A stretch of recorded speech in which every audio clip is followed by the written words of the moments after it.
Hello everyone. This is the second topic that I will going to discuss.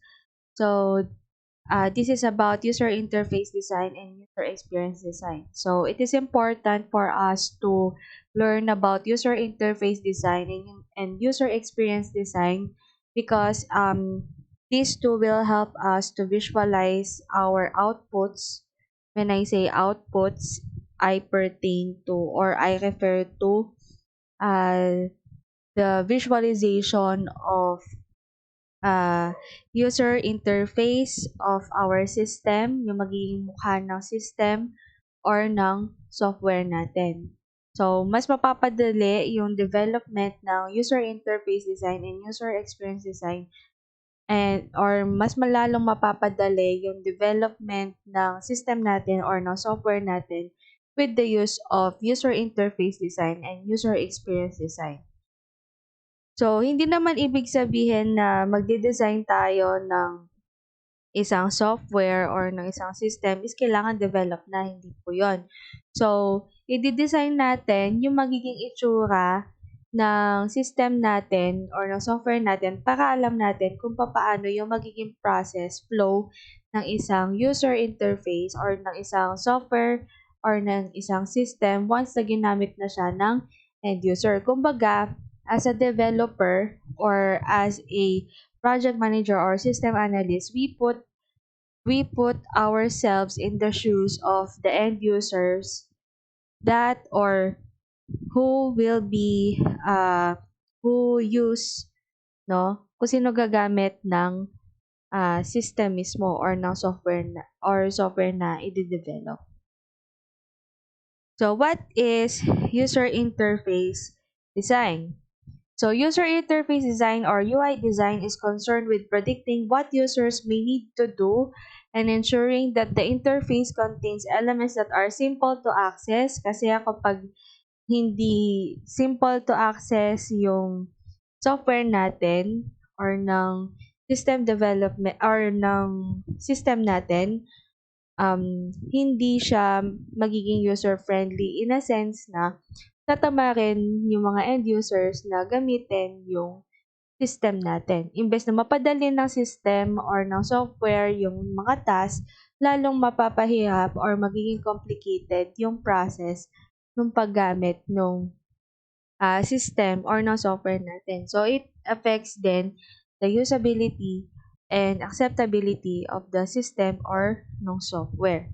So, it also needs to be understood on how to use it and use in order to facilitate those action. So it involves interaction design, visual design, and information architecture are all combined in user interface design. So this is an example of user interface design wherein you visualize how the system or the software will look like. So, dito pa lang, mapapansin natin or mapapatanong tayo kung madali ba siyang gamitin ni end user, kung okay ba siya, usable ba siya, user-friendly ba siya. Okay? So, in designing a user interface, we have 4 interface elements. So, we have input controls. So, in input controls, it includes buttons, text fields, checkboxes, radio buttons, drop-down list boxes, toggles, and date field. So, these controls enables us to input data in a sense na kapag ginamit natin itong element na to is makakapag-enter tayo ng data.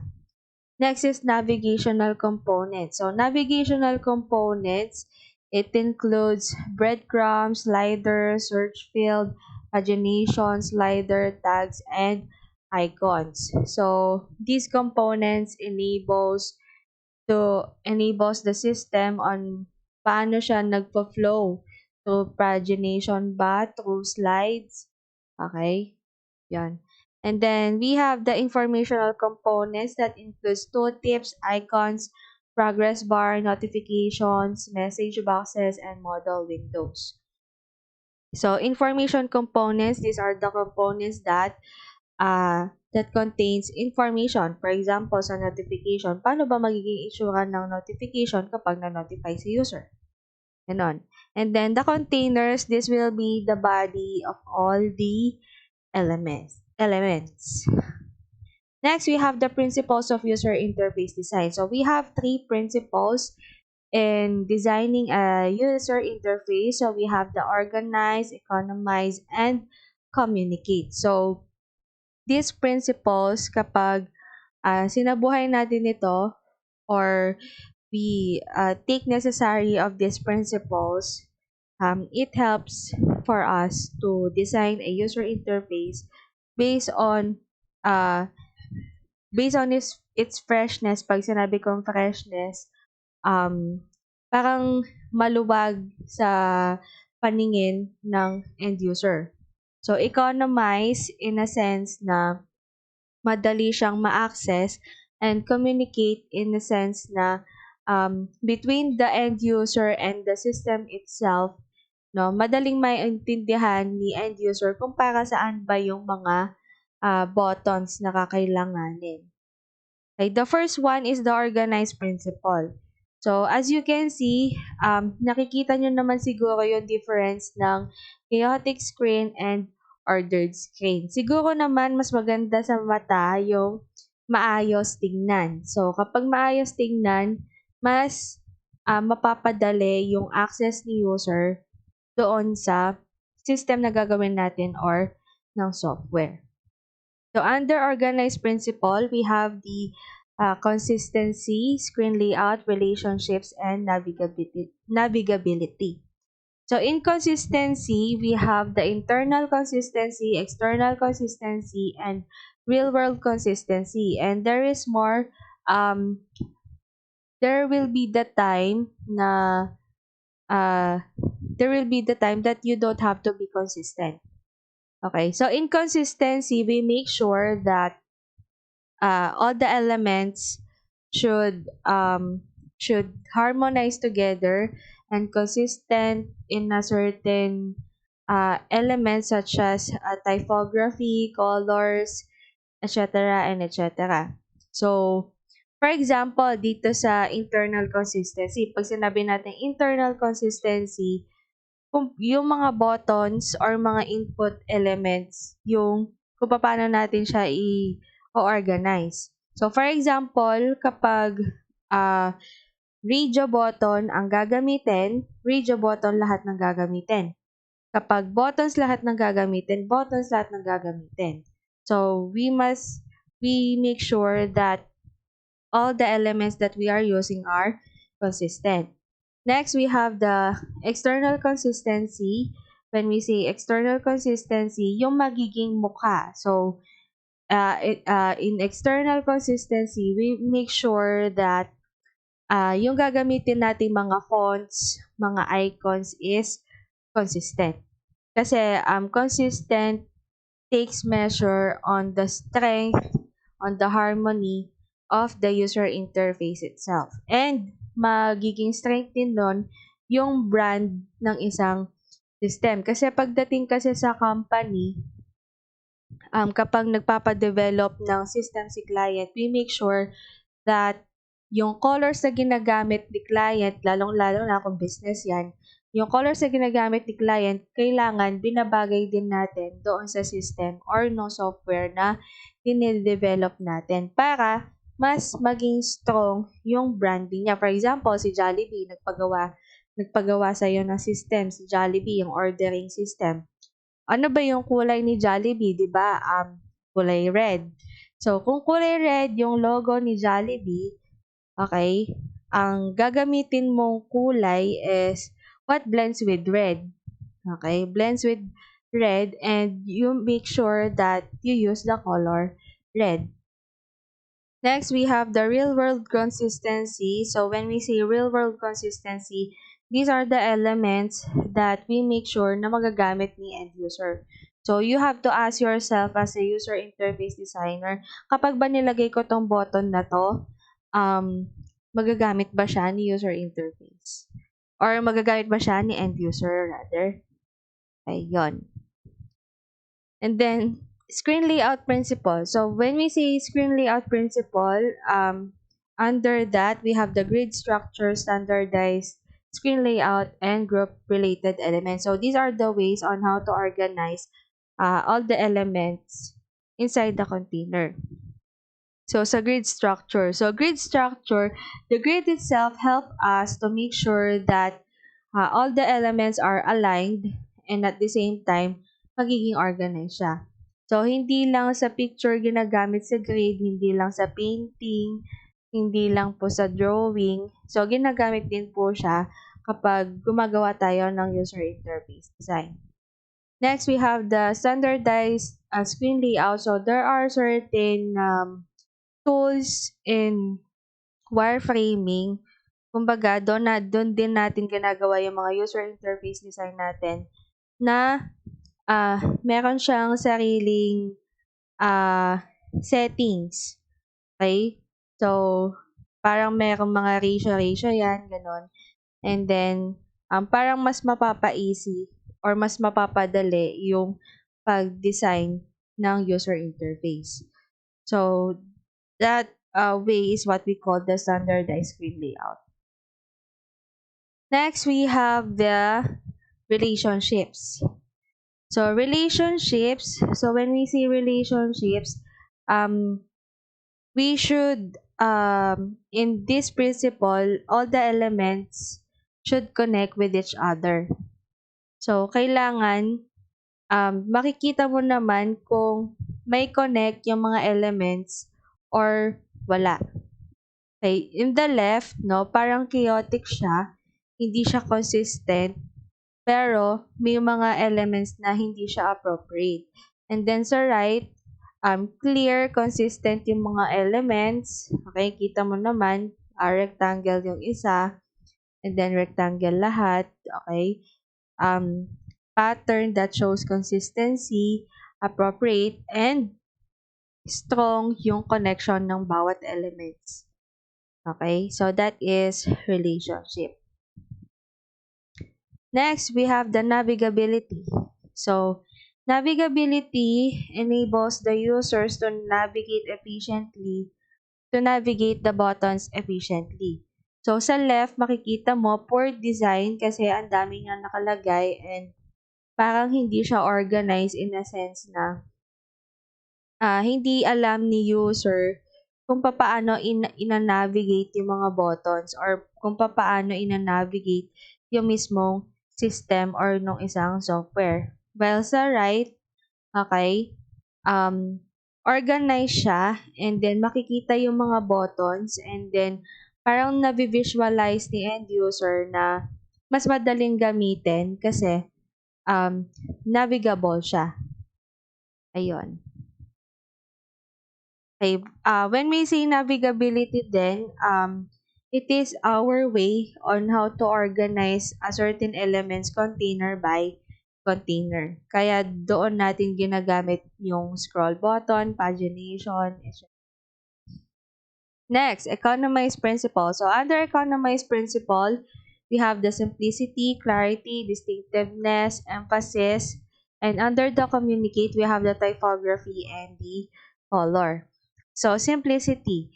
So the more simple nung isang system or ng isang software, mas na-navigate or mas nagagamit ni end user or mas nagiging user friendly siya. Kagaya dito sa title 1, kung mapapansin ninyo, parang complicated siya. So kapag complicated ang isang software or ng isang system, hindi siya user friendly. Okay? And then next is simple lang siya in a sense na madali siyang magagamit ni user. Kailangan tinitingnan nyo din kung sino yung magiging end users niyo, lalong-lalo na kung matatanda na yung gagamit ng isang system or ng isang software. We make sure that the end users will not end up going back to the practices without no system. Kaya nga gumagawa tayo ng system or ng software para mas mapadali yung process or ng task ng mga end users natin. Next is clarity. So, clarity This is a special principle, lalong-lalo na sa mga icons, sa mga buttons natin. So we make sure that all icons and buttons are clear enough and understood enough by the end users. Okay, so that's it. So under naman kay communicate, yung typography and color. So sa typography, no, we make sure that yung mga fonts natin is consistent and nag-blend sila. So sa typography, we have different types of typography. For example, yung mga handwriting, decorating types, yung mga sans, yung mga bolds, no? For example, gumamit ka ng sans typography. So, in order to balance that, gumamit ka din ng decorative font or handwritten font para mas maging balance and mas ma-promote yung asymmetrical balance ng typography or no appearance ng user interface. When it comes to color, we make sure that hindi puro dark color ang gagamitin natin at hindi puro light color ang gagamitin natin. We make sure that yung system or yung software na gagamitin natin is maganda siya sa mata and appropriate siya doon sa mata. Okay, under that color, we must use the contrast property. Pag sinabi natin contrast property, kapag gumamit ka ng light, gagamit ka ng dark para mapanatili yung asymmetrical balance property ng appearance ng isang system or ng isang software. Okay, we are now done with the user interface. Next, we have the user experience design. So in the user experience design, this is the design process whose primary goal is to create a system that provides a positive user experience. Okay?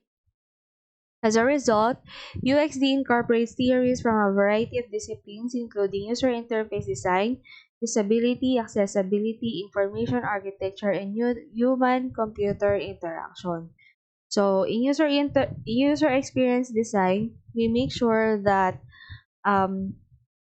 we will be having a feedback of positive usability ni end user. And para makita din natin na usable nga ba talaga kapag ginamit ni user interface or kung ginamit ni end user yung design na ginawa natin. So, this is an example of user experience design. So, sa experience design, makikita natin yung flow ng system in a sense na meron na siyang input, meron na siyang displayed input, displayed box, makikita na dyan yung navigability. Ayun. So, under that user experience design, we have the process of wireframing and prototyping. So, wireframing is a practice most commonly used by UX designers. This process allows all stakeholders to agree on where the information will be placed before the developers build the interface out with code.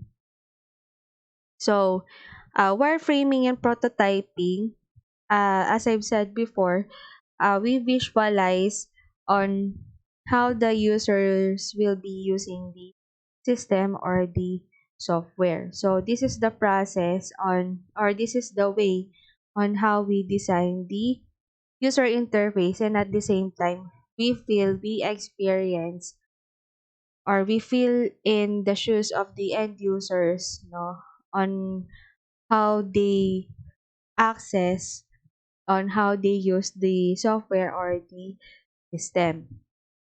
So we have types of wireframes. So we have the low fidelity wireframes, we have the mid fidelity wireframes, and we have the high fidelity wireframes. So, low fidelity wireframes, so parang structure pa lang siya na dinadrawing. Okay, for example, labelan siya ng login, home, search results. Okay, so parang backbone pa lang siya or parang skeleton pa lang siya. Kumbaga, nakikita natin kung papaano yung process through low fidelity wireframes. So, low fidelity wireframes, ang keyword lang natin dyan is It's just a sketch. Next, mid-fidelity wireframes. So, mid-fidelity wireframes is the semi-finalized wireframe that includes parang backbone ng text boxes, ng mga text. Parang meron ng clearer picture than the low fidelity wireframes. And then next, we have the high fidelity wireframe. So, dito na natin i-input lahat ng mga text, lahat ng mga text boxes. Yung magiging itsura mismo, meron na siyang color and everything. So, kumbaga, high fidelity wireframe is parang finished product ng, or ito na yung, dito natin makikita yung pinaka-itsura ng system or ng software natin. Okay, so what are the tools for wireframing? So these are the top tools na ginagamit for wireframing. So we have the InVision Freehand, Balsamiq, Sketch, Photoshop. So si Photoshop parang all around na yan. Marvel, Proto.io, Figma, and Canva. Okay, so that's it for the lesson 2. Thank you very much for listening.